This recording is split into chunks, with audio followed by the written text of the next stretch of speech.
That's it. The next part is to try to define old versus new political history. Okay, so let's get started. Now, we have a couple of questions here.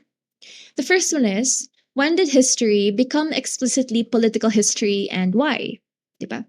So, to answer that question, in the method of historians, we will take a little bit of a timeline, like a tour down a timeline, right? So, think about it this way. In the context of European historical writing, before the 19th century, you had a pre national or pre modern kind of history, right?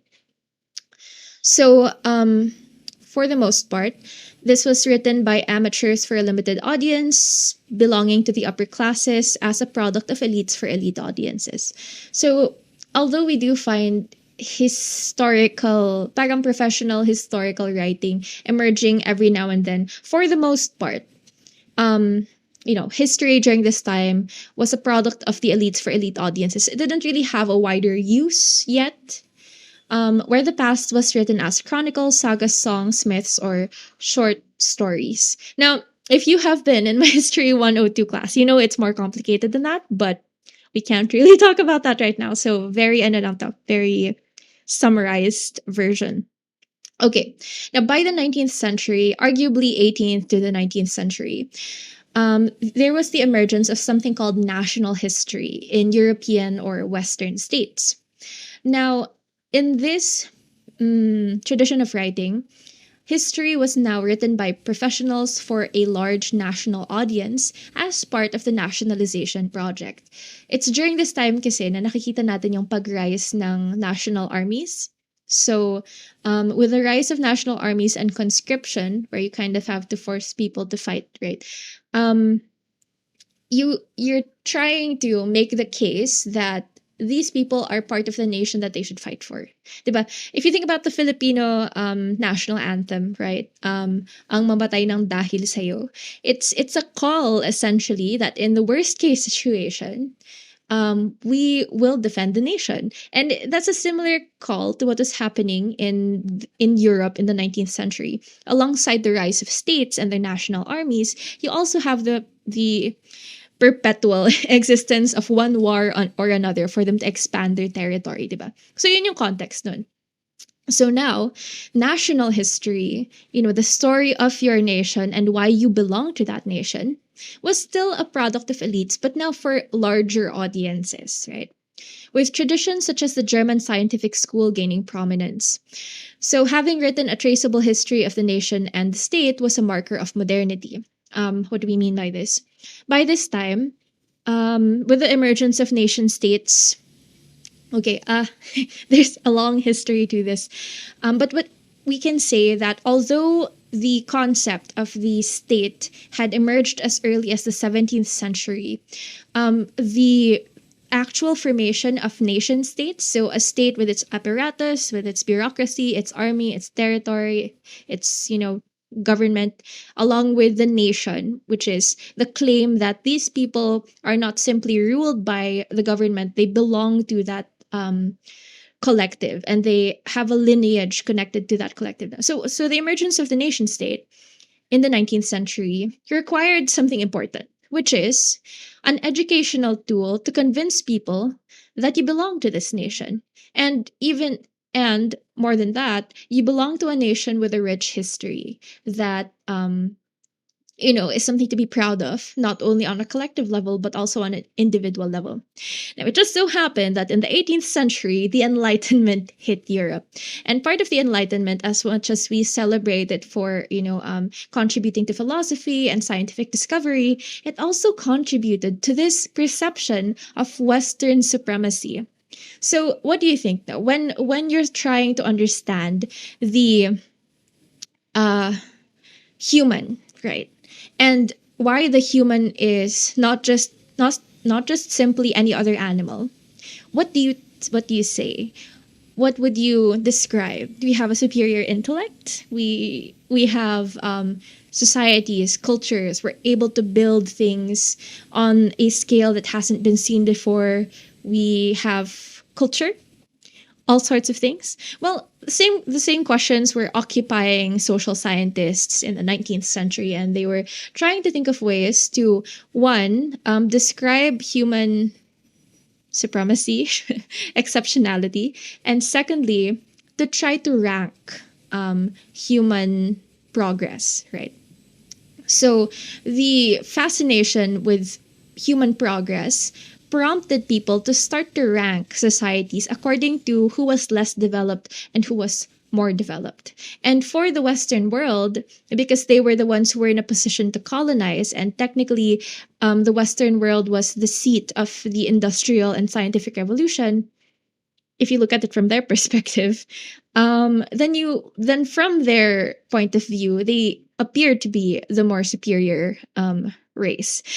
And given that, no, history became a way to prove that you had progress in the past. So from early societies to later societies to your more advanced industrial modern nation state. So they were trying to create a lineage for that. And that's often been credited to the German Romantic School, but you don't need to know about that. Ang point lang ay they were trying to plot progress. So how did they plot progress in the 18th and 19th centuries?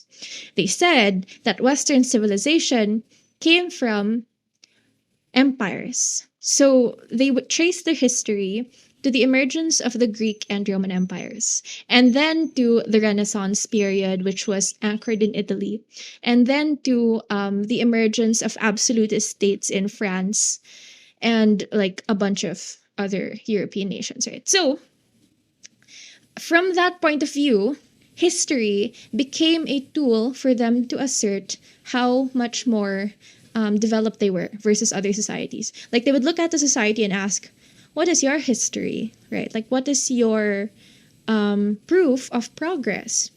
And for the most part, many societies did not have written histories.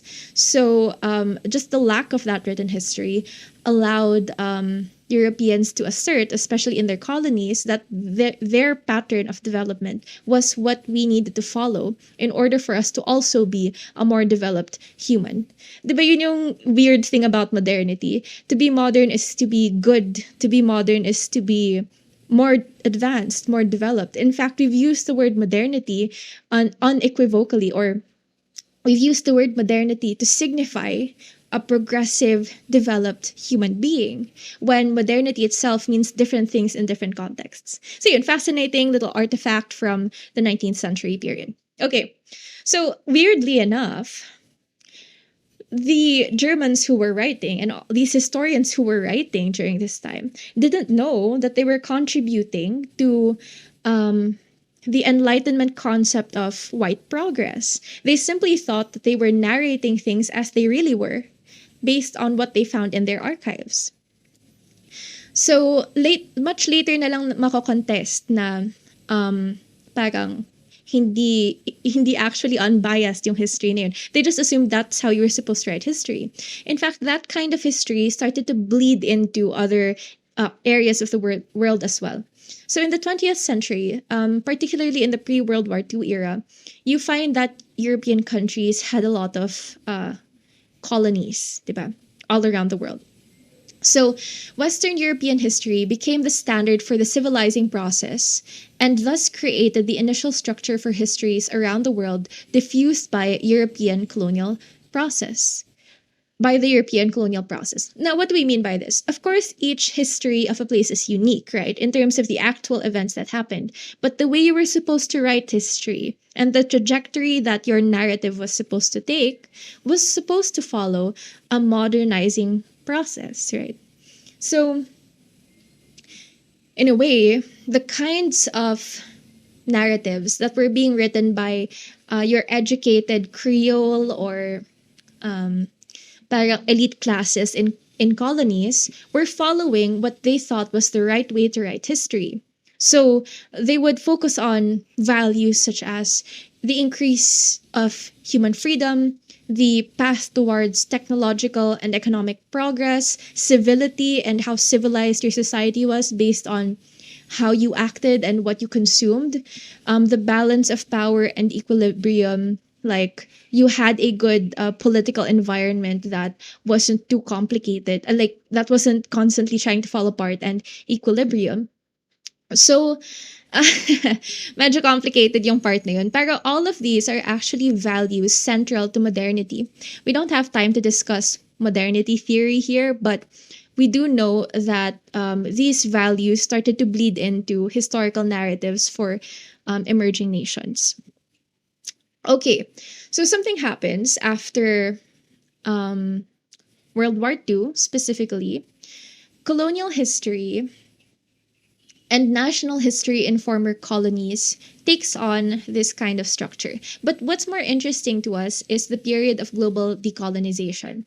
So, after World War II, because of the settlements made in European countries and many other complications, many countries started to become independent, including the Philippines. We were starting to make sense of this newfound independence by plotting our historical past and seeing how the developments of the past led to that moment of independence. So, part of those histories then would be, how the Americans taught us how to be modern in the 20th century and how they taught us how democratic states are supposed to operate. So, if that was the trajectory taken, without really questioning why the Americans were here in the first place and the complications that arose from that kind of training, kumbaga, from that kind of colonization, then ang lumalabas ay there was a level of justification for American colonization here. Now, I'm not gonna discuss how good or bad American colonization is yet. Ang point lang ay if the histories were justifying American intervention in the Philippines, then you can kind of tell na, the writer is trying to justify American colonization because of the values that it taught us, supposedly freedom, progress, civility, individuality, modernity, technology of a Western nation, diba? So, in a way, history was seen as a way to, one, prove that you had a past that led to a moment when you deserve to be independent. You were modern enough to be independent.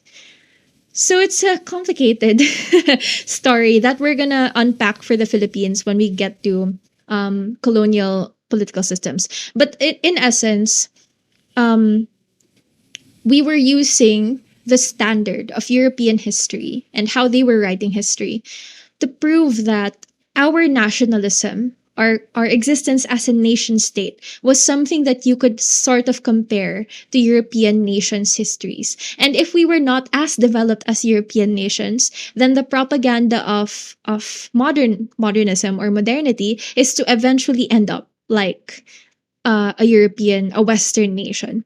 So that's interesting. We'll unpack it later. But that's what was happening now. Now, in the academe, which is a world of its own, something else was happening. So, in the real world, kunyari, you have decolonization. In the academe, there was a different trend.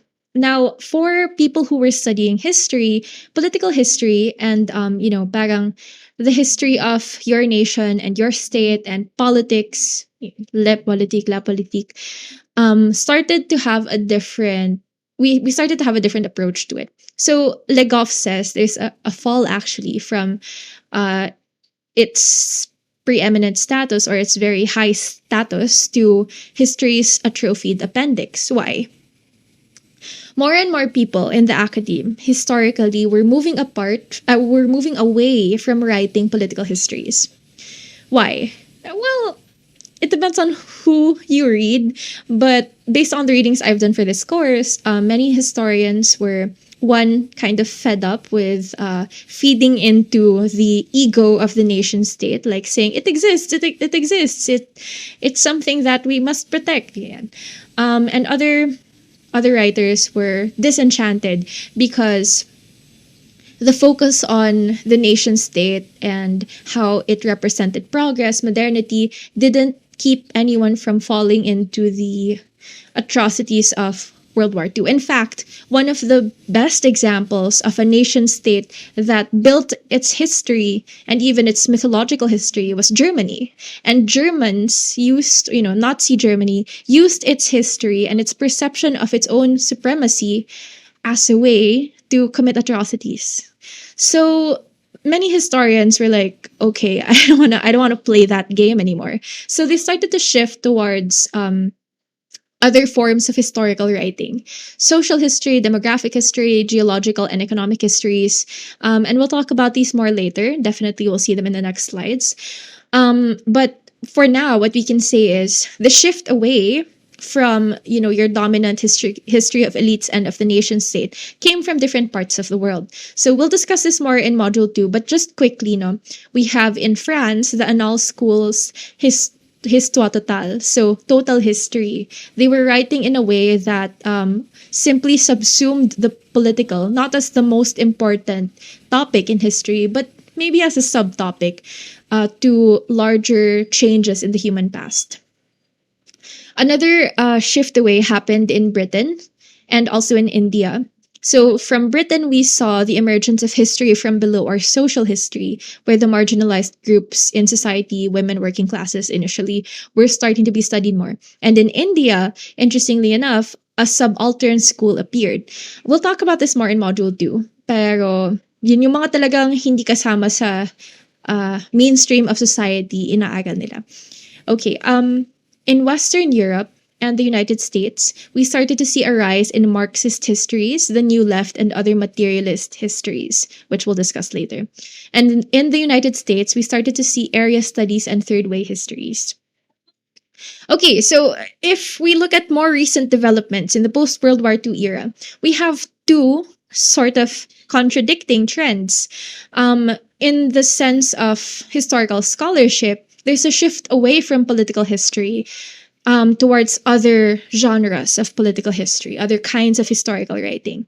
And then in the world of real life nation states, we see political history being used as a tool for nation building in newer states like the Philippines. So scholarship and also real life history of political history. How do I say this? So on one hand, you have changes in scholarship, and on the other hand, you have the political uses of history being very, very real, very much in use in the post-World War II period. To summarize,